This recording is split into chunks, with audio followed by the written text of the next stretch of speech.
નમસ્કાર દર્શક મિત્રો, આઝાદી છેવટે આવી અને આઝાદી પછીનું ભારત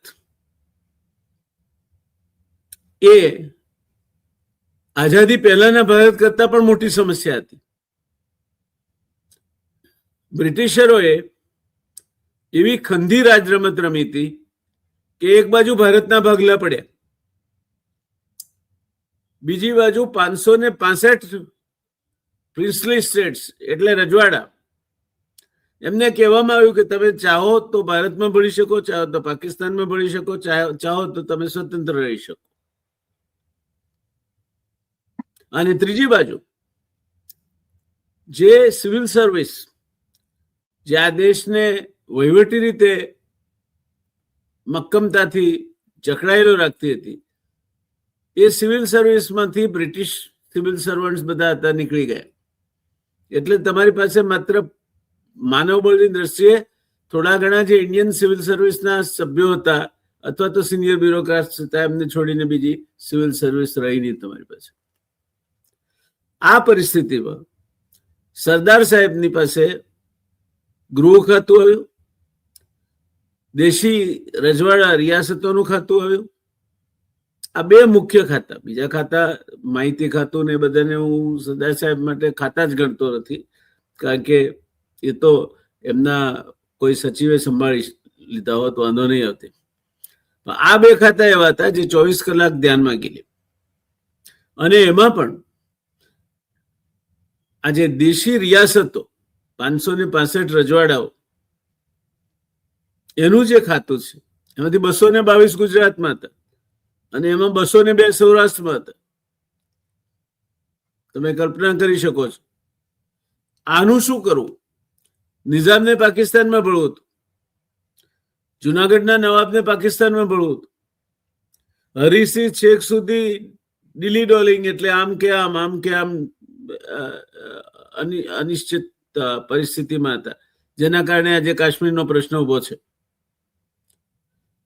ત્યારે કેટલાક રાજ્યો રહીના દાણા જેવડા નાના હતા, તો કેટલાક હૈદરાબાદના નિઝામનું જે રાજ્ય હતું અથવા તો વડોદરા સયાજીરાવનું જે રાજ્ય હતું અથવા તો હોલકરનું જે રાજ્ય હતું કે ભોપાલ હતું, એવા મોટા રાજ્યો હતા.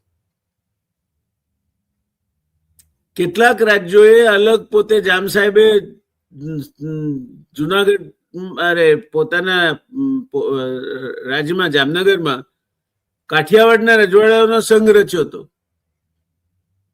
એ વળી જુદો ચોકો માંડીને બેઠા હતા. એમને વિલીનીકરણમાં બહુ રસ નહોતો. આ વિવિધ પરિસ્થિતિઓ વચ્ચે માણસ ફિઝિકલી 100% ફિટ હોય તો જ જજુમી શકે. 24 કલાકમાં 25 કલાક કામ કરવાની તૈયારી હોય તો જ આ વાતમાં પાર ઉતરી શકાય. એવે સમયે આંતરડાનું લાંબા સમયથી ચાલ્યું આવતું દર્દ અને એથી વધારે થોડાક સમય પહેલા જ આવેલો હૃદય રોગનો હુમલો, જેના કારણે સરદાર સાહેબને પગથિયા ચડવા હોય તો પણ કોઈનો સહારો લેવો પડતો હતો. એમને ચોક્કસ સમયપત્રક અનુસરવું પડતું હતું. અને મણિબેન એ માત્ર એમના દીકરી જ નહીં, એમના પ્રહરી તરીકે સરદાર સાહેબના સમયપત્રકમાં ક્યાંય ખલેલ ન પડે એનું કડકાઈપૂર્વક નિયમન કરવાનું કામ મણિબેને કર્યું. આ વિકટ પરિસ્થિતિમાં અત્યંત કપરું કાર્ય સરદાર સાહેબના નસીબે આવ્યું. એટલે સરદાર સાહેબ બેરિસ્ટર હતા, ગુજરાત ક્લબમાં બેસીને પત્તા રમતા હતા, સિગરેટો પીતા હતા અને એક એશ આરામની જિંદગી જીવતા હતા. એમાંથી ગાંધીજીને સમર્પિત થતા થતા થતા છેવટે આ સ્થિતિએ પહોંચે કે જ્યારે શારીરિક રીતે સંપૂર્ણપણે પરવશ બની ગયા અને સૌથી વધારે મોટામાં મોટી જવાબદારી એમને સોંપવામાં આવી. વડાપ્રધાન તરીકે જવાહરલાલ નહેરુ તો જ સફળ થાય જો નાયબ વડાપ્રધાન અને ગૃહમંત્રી તરીકે સરદાર પટેલ દેશી રાજ્યોના વિલીનીકરણમાં સફળ થાય. નહીતર ભાગલાને કારણે બંને સરહદની બંને બાજુએ હિંસા ભડકી ઉઠી હતી, અશાંતિ હતી, લોકો એકબીજાના ખૂનના પ્યાસા હતા. એવા સમયે દેશનો ગૃહમંત્રી એની સ્થિતિ શું હશે? અને છતાં સરદાર સાહેબે જાત પર લઈને 2.5 વર્ષ ઝઝુમ્યા. કેમ એમને કોઈ ઇલકાબ મળવાનો હતો? એમને કોઈ સોનાનો મોટો મેડલ ઘડાવવા આપ્યો તો એ કોઈ પહેરાવાનું હતું? ના.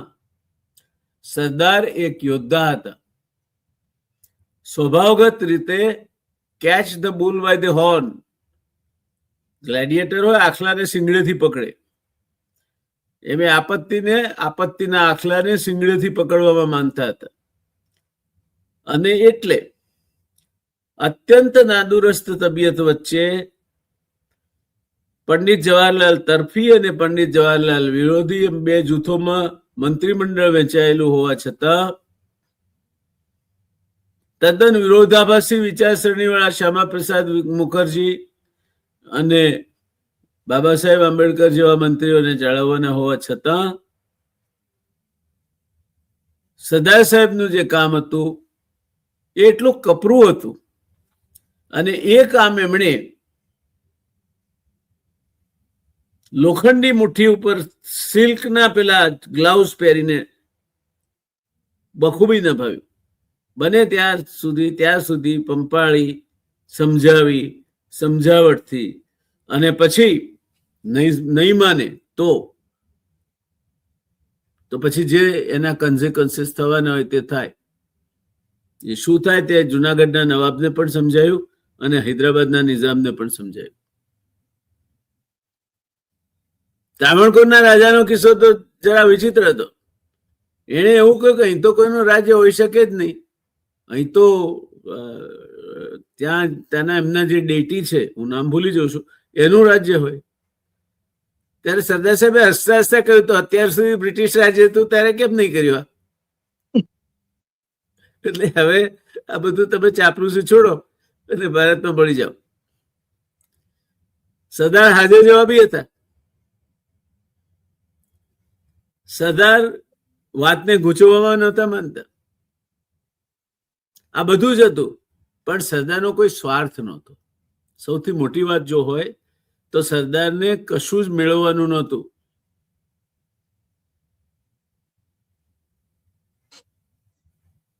સરદાર પોતાના કુટુંબ સમેત બધું જ સમર્પિત કરી ચૂક્યા હતા ગાંધીજીને અને દેશને.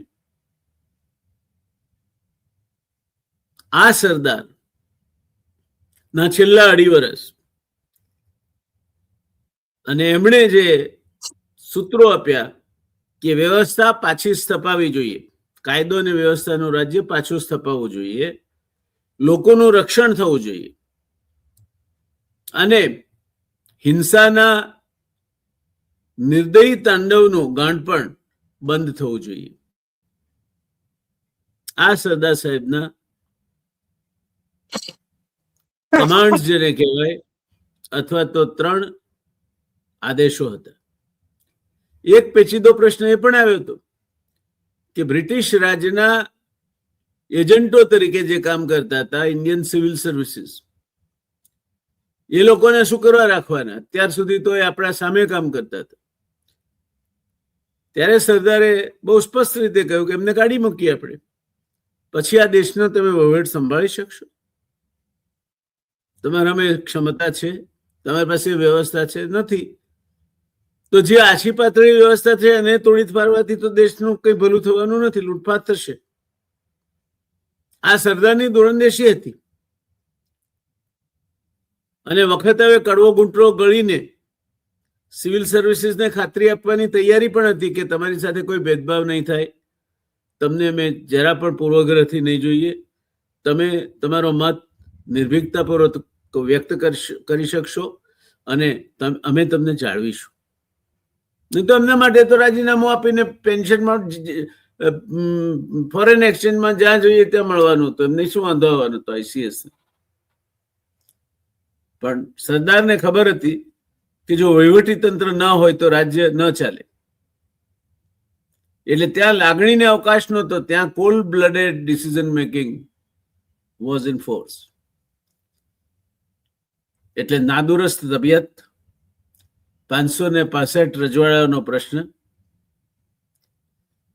ભાગલા પછીની હિંસા, કેટલાક રાજ્યો હજુ પણ અવરચંડાઈ કરતા હોય, એ પછી જુનાગઢ હોય કે હૈદરાબાદ કે કાશ્મીર કે ત્રાવણકોર, એ પરિસ્થિતિ, આ બધા વચ્ચે એક જ માણસ જજુમ્યો અને પોતાની જિંદગીની કિંમતે જજુમ્યો. એનું નામ હતું સરદાર વલ્લભભાઈ પટેલ. રીતસર એ હોમાઈ ગયો માણસ.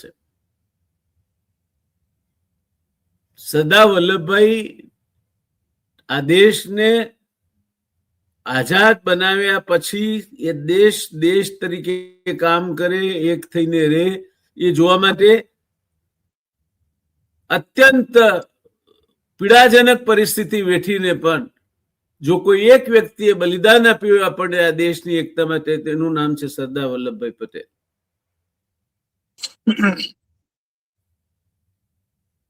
અને એ નહીં હોતે તો શું હોતે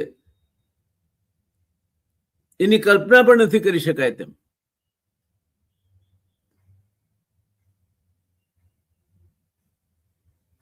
ત્યારે સરદાર સાહેબના આખરી 2.5 વર્ષ અને એમાં પણ કેટલીક ક્ષણો. 15મીએ નિધન થયું એમનું, 15મી ડિસેમ્બર, એટલે થોડા દિવસ પહેલા જ. આમાં આપણે 15મી શો નહીં કરી શક્યા, કરવો જોઈતો હતો પણ નહીં કરી શક્યા. કઈ વાંધો નહીં, શ્રદ્ધાંજલિ ક્યારેય મોડી નથી હોતી. સરદાર આપણા સૌના આદર્શ એટલા માટે છે કે સરદારે જાતે ખપી જઈને, ધૂપસળીની માફક જાતે બળી જઈને આપણને સુવાસ આપી છે. અને આપણે અક્કર્મીઓ હવે આ દેશને લાંચ રૂશ્વતથી માંડીને, ચારિત્ર શિથિલતાથી માંડીને દેશદ્રોહના કામો કરીએ ત્યાં સુધીની આપણી પ્રવૃત્તિ થકી દેશને આપણે તોડવા બેઠા છીએ. ક્યાંક વ્યક્તિગત અહમ ટકરાય છે, વ્યક્તિગત મહત્વાકાંક્ષા ટકરાય છે, કોઈકના ચારિત્રનું ઠેકાણું નથી તો કોઈકની નાણાં ભૂખનો કોઈ અંત નથી. સરદાર સાહેબે આ માટે પોતાની જાતનું બલિદાન નહોતું આપ્યું. અને આ દેશની નિર્માલ્ય પ્રજા આ બધું ચૂપચાપ જોઈ રહી છે. ચૂંટણી આવે ત્યારે મત આપીએ છીએ ને. શું ચૂંટણી આવે ત્યારે મત આપીએ છીએ? શેના મત આપો? મત આપો છો તો કોઈ પર ઉપકાર કરો છો તમે? આ લોકશાહી, આ રાજ્ય વ્યવસ્થા સરદાર સાહેબ ને આરામ કરતો, પાંચગીરી જઈને આરામ કરતા નહોતું આવડતું. 2.5 વર્ષ બીજા વધારે જીવ્યા હોત. સ્વિટ્ઝરલેન્ડ ગયા તો કદાચ બીજા 5 વર્ષ વધારે જીવ્યા હોત. નહોતું આવડતું એમને. એમના ઘેર આપણે કઈ બાકી મૂકી આવ્યા હતા. એ સરદાર જેને પોતાનું બલિદાન આપ્યું છે, રીબાઈને બલિદાન આપ્યું છે. એક ઝટકે મોત નથી વેઠ્યું. એક જ ગોળીએ અંત આવી જાય એવું નથી બન્યું. સરદાર રીબાયા છે, એક શ્વાસે રીબાયા છે. અને છતાં મરદના બચ્ચાએ મોઢામાંથી ઊંઘ નથી કર્યું. અને છતાં એને મરણ પથારીએ કાકા સાહેબ ગાડગીલને બોલાવીને કહ્યું છે કે તમે ને મુનશી બધા જવાહરની પડખે રહેજો. એ સરદારની વાત કરી છે. કોની વાત કરવા નીકળે છે આપણે? સરદારનું નામ દેવાનો અધિકાર તમને ને મને છે કેટલો? આ દેશ પોતાના ચામડાના જોડા સીવડાવે ને તો પણ સરદારનું ઋણ ઉતરી શકે તેમ નથી. એટલા આપણે સરદારના ઋણી છીએ. ગાંધીજી દેશનો ફિલોસોફિકલ આત્મા હતો.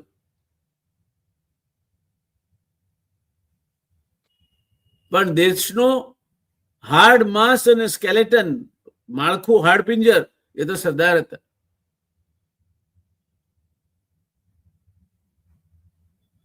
એ સરદાર જેમણે ઊંકારો પણ વેઠ્યા વગર, ઊંકારો પણ મોંમાંથી કાઢ્યા વગર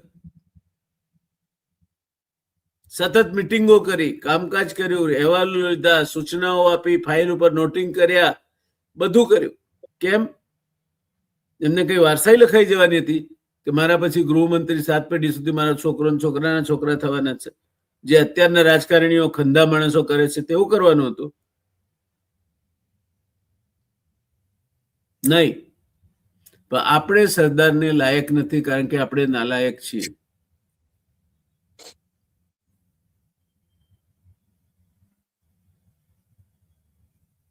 આવું મારું વ્યક્તિગત મંતવ્ય છે. સરદારે જે કંઈ કર્યું એ બધું આપણી નજર સામે દુશાસનો લૂંટી રહ્યા છે.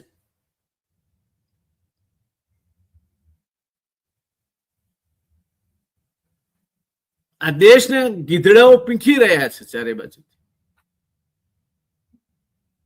સરદાર સાહેબ અત્યારે હાજર હોત તો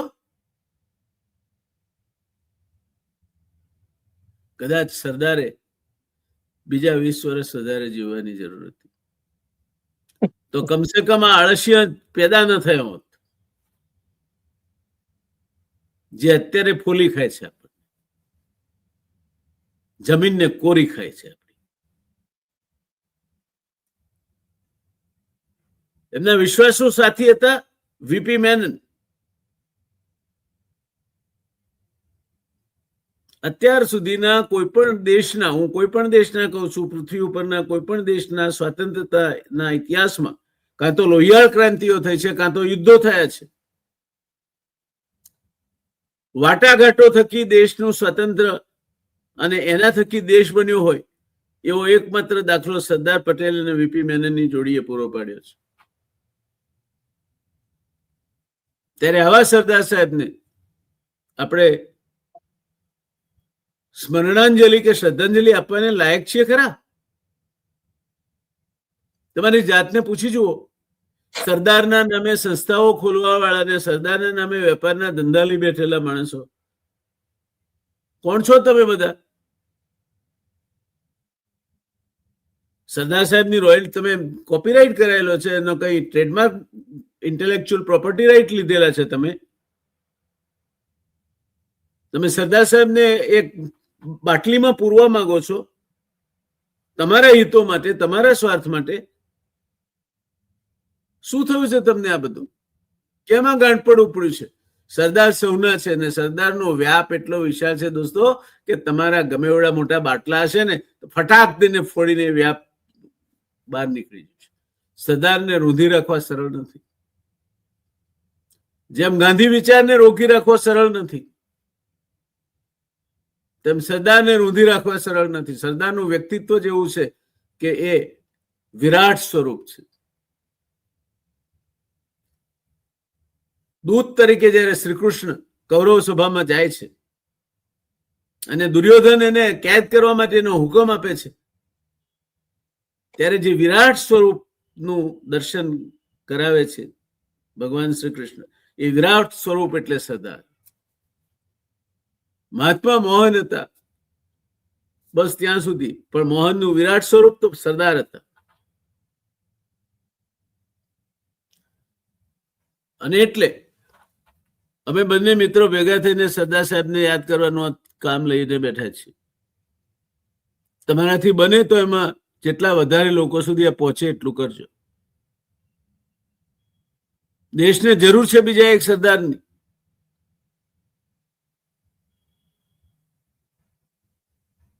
દેશને જરૂર છે વલ્લભભાઈ પટેલની.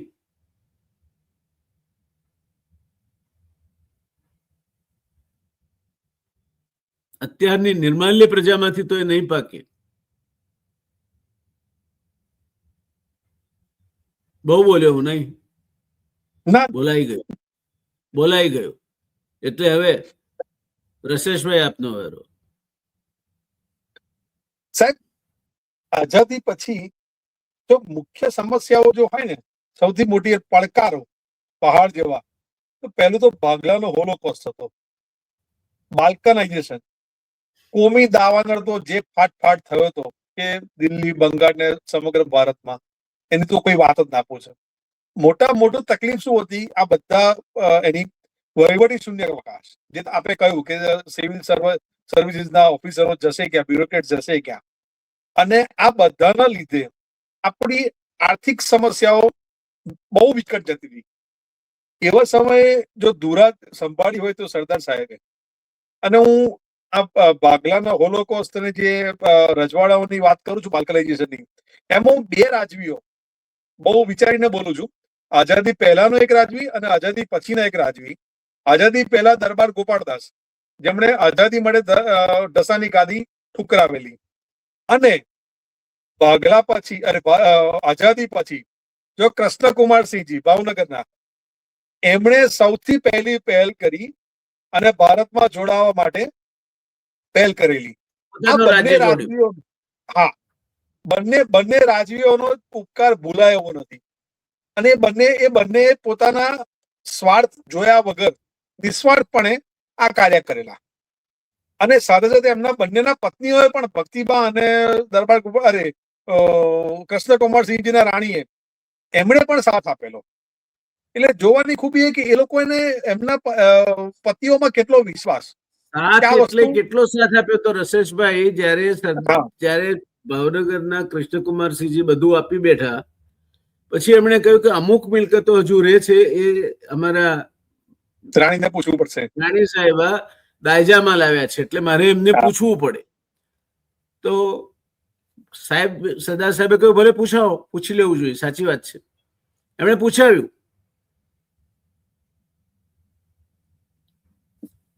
કે આ ભાવનગરનું તો બધું અમે વિલીનીકરણ કરી દીધું છે, આપની જે મિલકતો છે.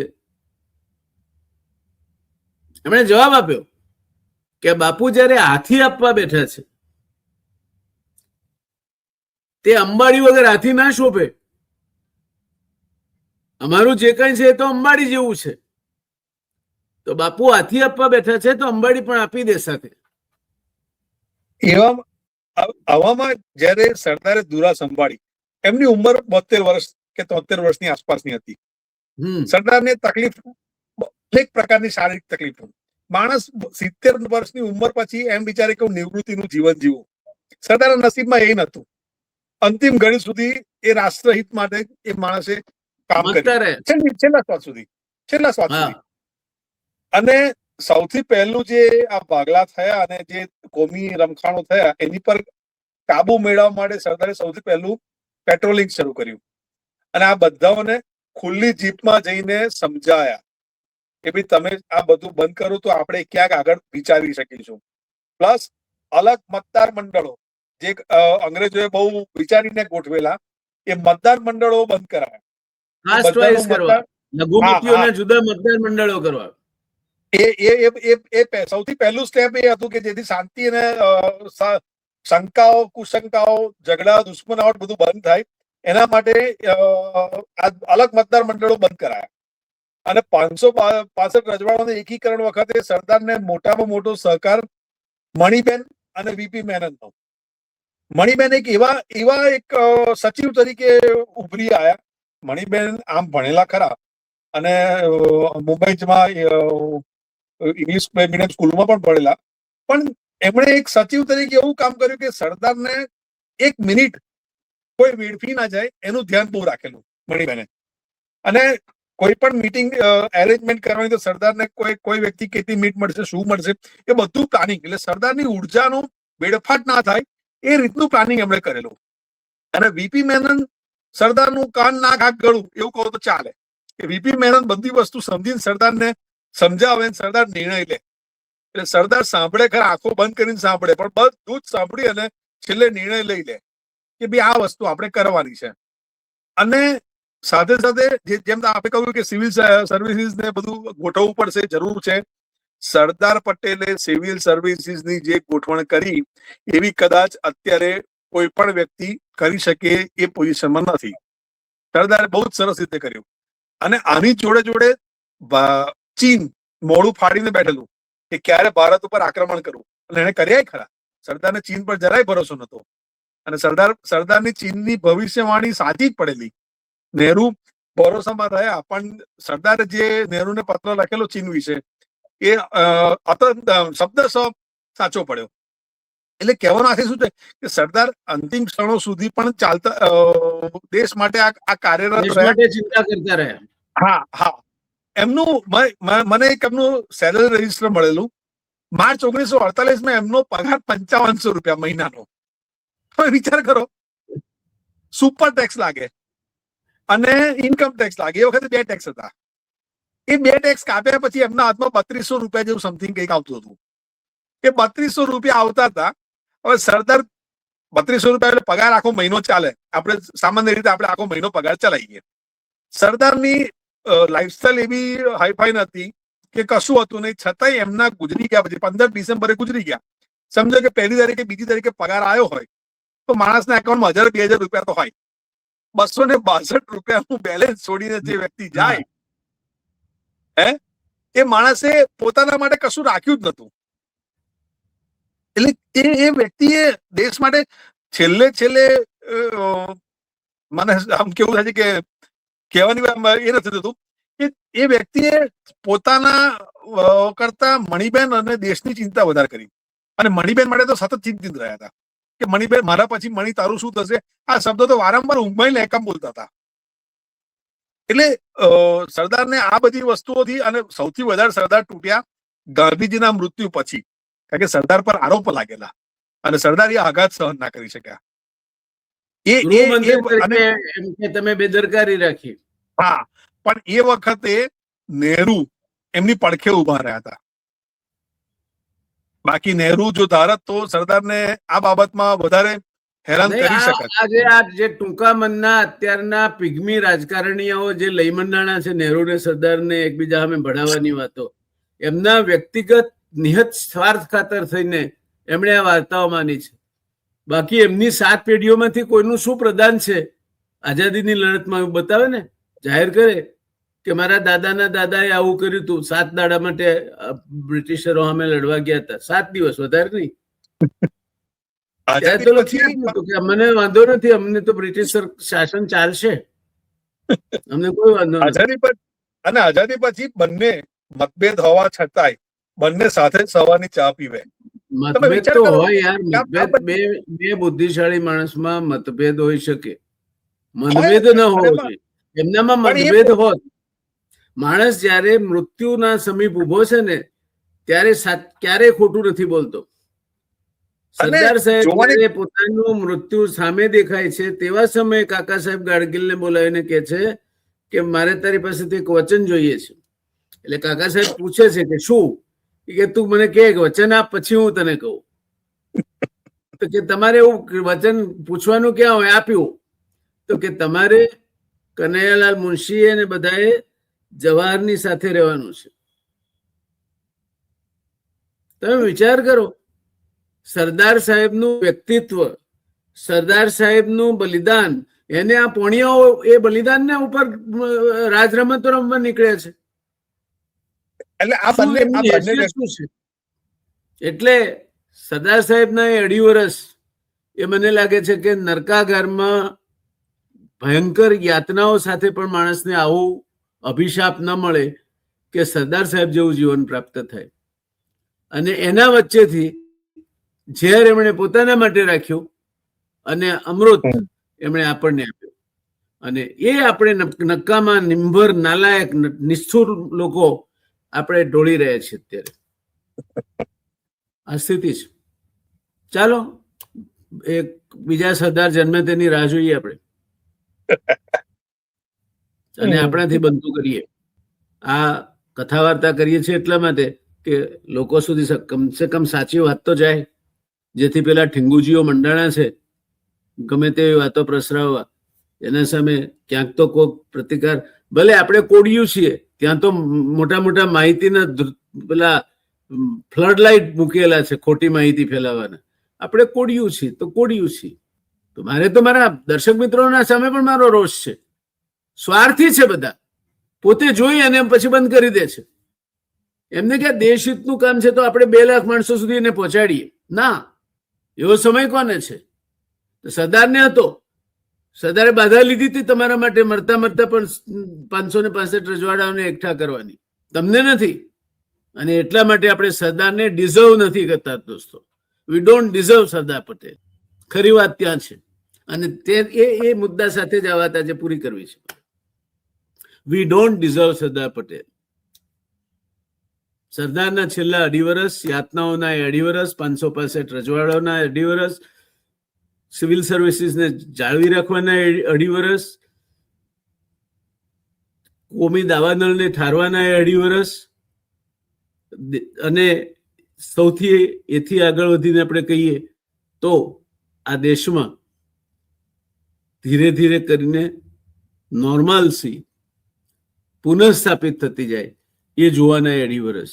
એ માટે થઈને વલ્લભભાઈ ઝવેરદાસ પટેલ નામનો એક માણસ હોમાઈ ગયો, રીતસર હોમાઈ ગયો. અને આજે દેશ તૂટી રહ્યો છે, લૂંટાઈ રહ્યો છે બેશરમોના હાથે. કોઈ વ્યક્તિ વિશેષ વિશે મારો કોઈ ઉલ્લેખ નથી, કારણ કે આપણે કોઈના સામે એક આંગળી ચીંધીએ તો 3 આપણા સામે ચિંધાય છે. હું પણ એટલો જ કદાચ જવાબદાર છું આ બધા માટે. એનું પ્રાયશ્ચિત કરીશું ખરા ક્યારેય આપણે? અને દર્શક મિત્રો, તમને તો હાથ જોડીને વિનંતી કરું છું કે જેટલા વધારે લોકો સુધી જાય. આમાં અમારો 2 મિત્રોનો કોઈ સ્વાર્થ નથી, અમારો કોઈ આના પર અધિકાર પણ નથી. આની તમે કોપીઓ કરો, જે કરવું કરીને પણ ફરતું કરો, જેથી આ જે આ ટેણિયાઓ પિગ્મીઓ છે ને, એ પિગ્મીઓ એમના હાથ હેઠા પડે. સરદાર સાહેબને પોતાના વાડામાં કેદ કરવા નીકળેલા કેટલાક કોમવાદી માણસો એમના હાથ હેઠા પડે. સરદાર સાહેબ મારા છે, તમારા છે, રસેશભાઈના છે, આપણા છે, આ દેશના છે. અને એટલે જ આપણે આ ચર્ચાની પૂર્ણાવતીમાં કહીશું, સરદાર વલ્લભભાઈ પટેલ અમર રહો, અમર રહો, અમર રહો, અમર રહો. અમર રહો. જય હિન્દ.